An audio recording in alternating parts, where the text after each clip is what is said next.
The Watership Down podcast is intended for listeners who are familiar with the plot. There will be spoilers.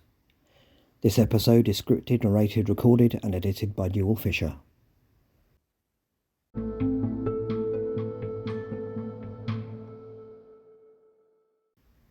Hello, and welcome to the Watership Down podcast episode 190, in which we will be looking at the third 10-minute segment of the fourth and last episode of the 2018 Netflix version of Watership Down. Again, no barrow keeping this week, so let's get straight back to the action.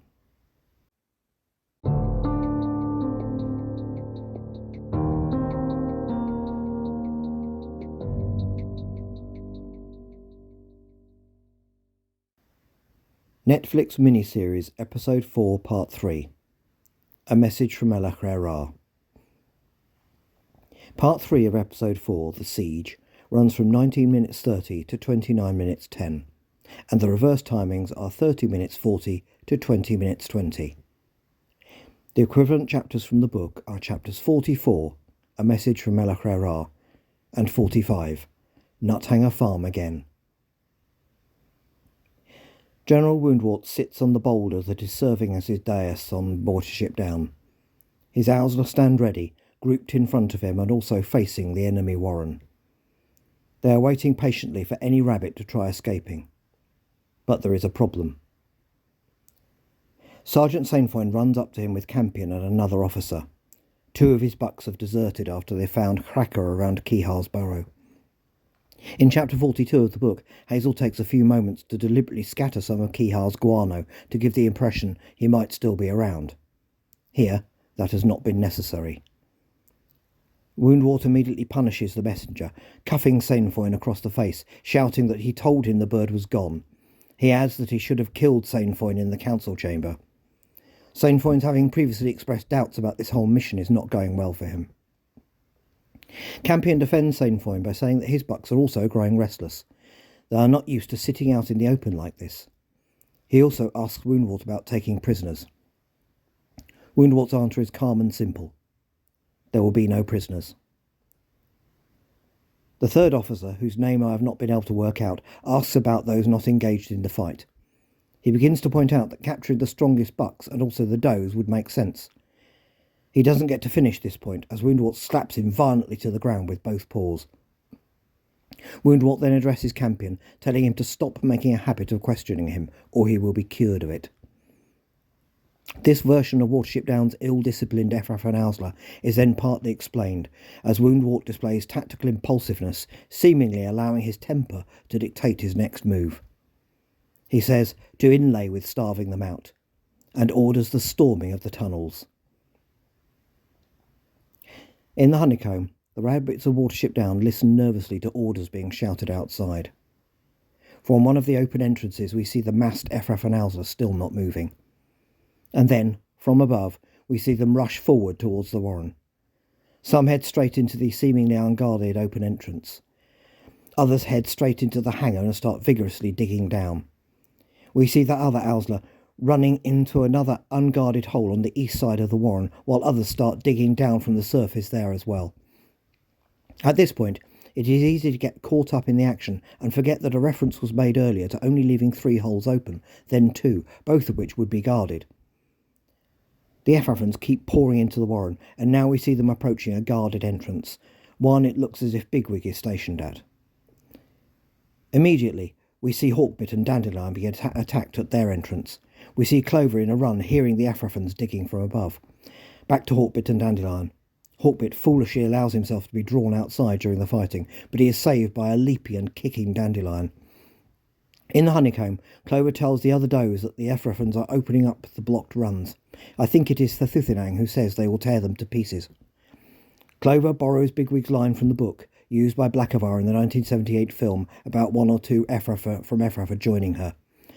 Sutphin and Bluebell leave the honeycomb with her. Above them, the El-ahrairahs are breaking through the roof of a run, not a blocked entrance. How would they know where to dig so quickly? Digging down into a large space like the honeycomb is one thing, into a narrow run is quite another. The El-ahrairahs break through and drop right in front of the does. A vicious fight begins, which it looks like the El-ahrairahs are winning. Meanwhile, Ephrathans are rushing the entrance guarded by Heisensley and Holly. One gets the better of Heisensley before Holly rips him off her and ejects him. Captain Campion is in charge of this attack.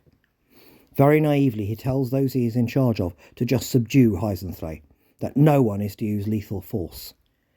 Elsewhere, more Ephrathans break through from above. They meet Clover and Bluebell, who immediately kicks one of the intruders above ground again.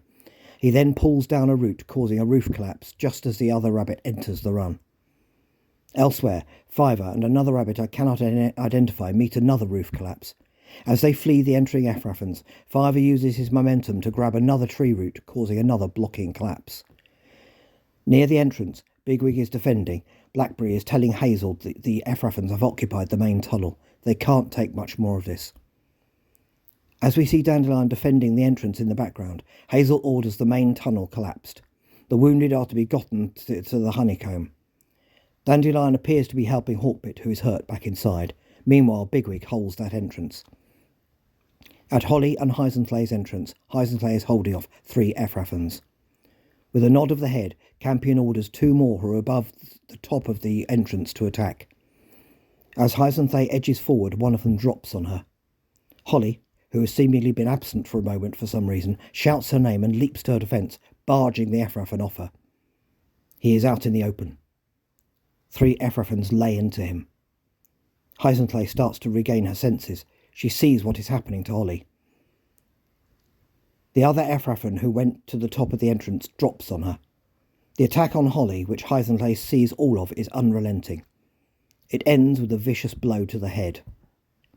Holly, Captain Holly of the Sandalford Owsler, lies dead. We see Campion turn his head away from the scene. It seems this is the last thing he wanted. Blackavar arrives at the entrance and sees what has happened. He restrains Heisensley from running to Holly as she screams his name. Campion leaves, his head hung. Blackberry arrives to help.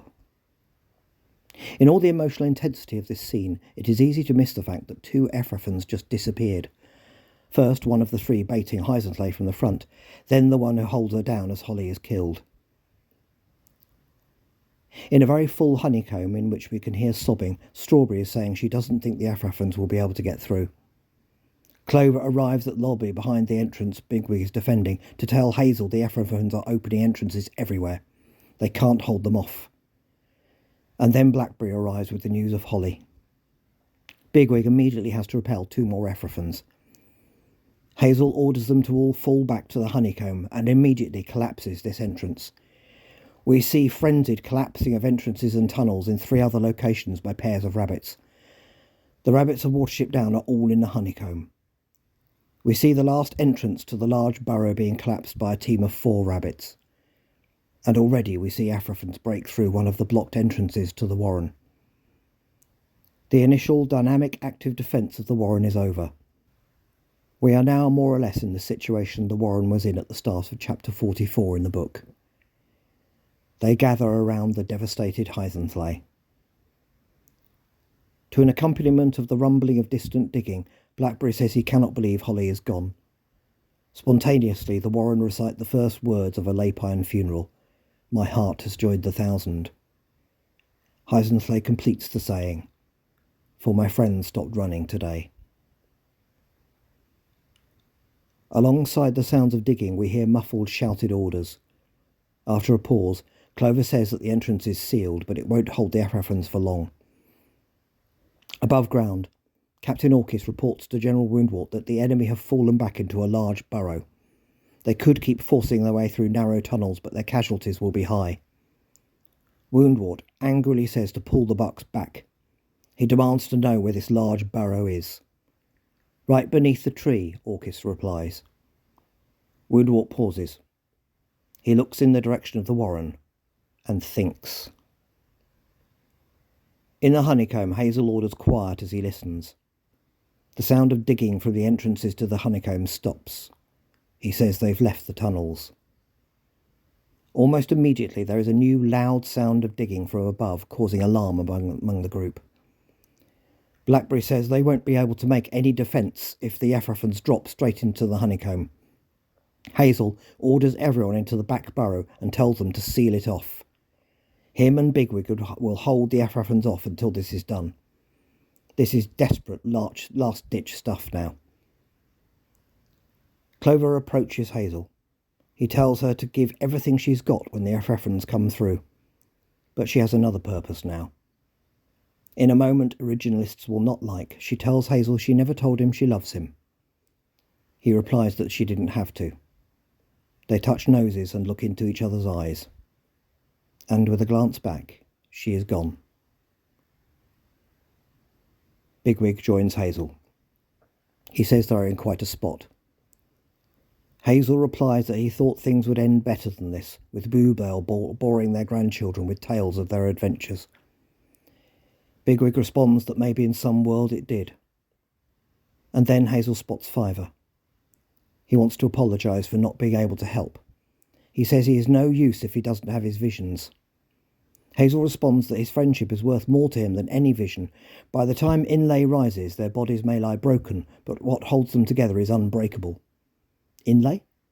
Does he mean the moon or the sun? In any case, with that word, unbreakable, Fiver is in the other world. He sees the lights of the red Hrududu and himself in it. And then there are taut ropes among tree branches, and he is falling terrified through them before he lands on the ground, right in front of a vicious dog. The dog from Nuthanger Farm. Back in the mundane world, Hazel and Bigwig look down at Fiver as he writhes terrified on the ground and cries out. His cries travel through the tunnels of the warren. Above ground it is growing light. The Ahrairahs, who are digging down into the honeycombs, stop. They have heard something strange. Captain Orkis angrily asks why they have stopped. He orders one of them to let Woundwort know they have almost broken through. Underground, Fiver comes round. We see Strawberry look on from the back burrow. Fiver stands up and, having cried out nothing to help Hazel come up with his idea, it falls to Fiver to tell them how they will save the warren on Watership Down. They have to get to the farm. Hazel says they are surrounded.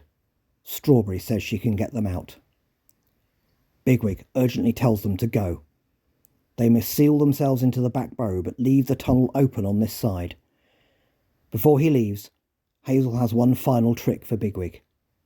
He tells him that when he is spent and can give no more, he needs to say that he guards this burrow for his chief rabbit. He tells Bigwig to trust him, and is gone. As the sound of the digging above grows ever louder, and dust falls from the ceiling, Bigwig is left alone in the honeycomb.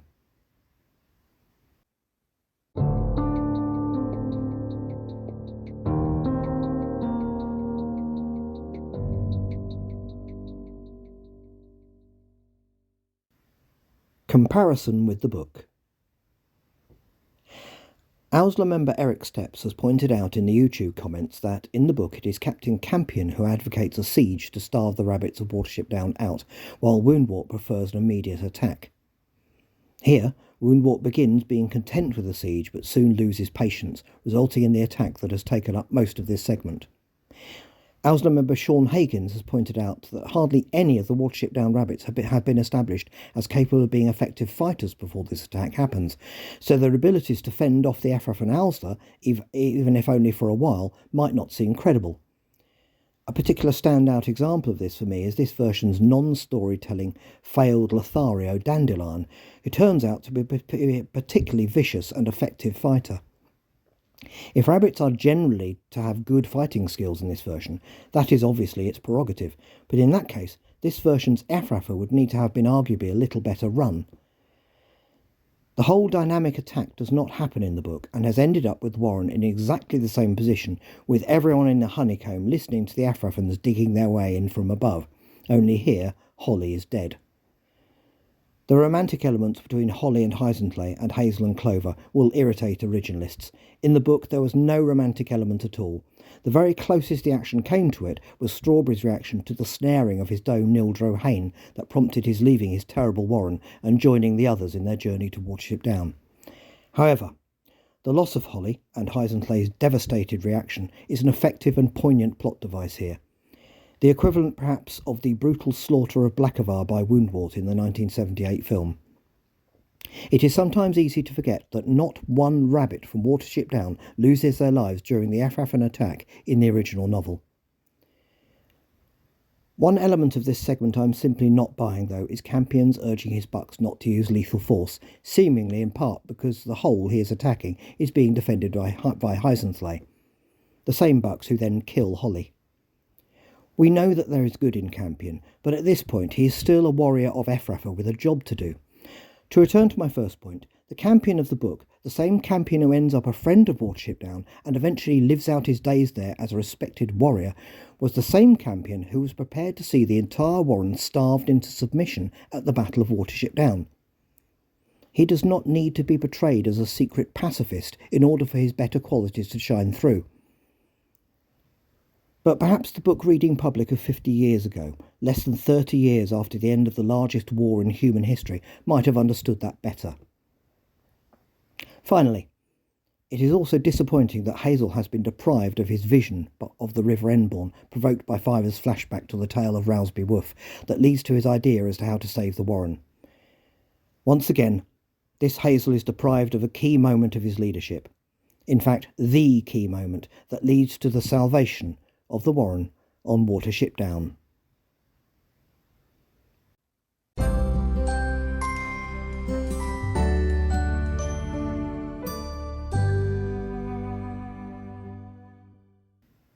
Next time, a dog gets involved.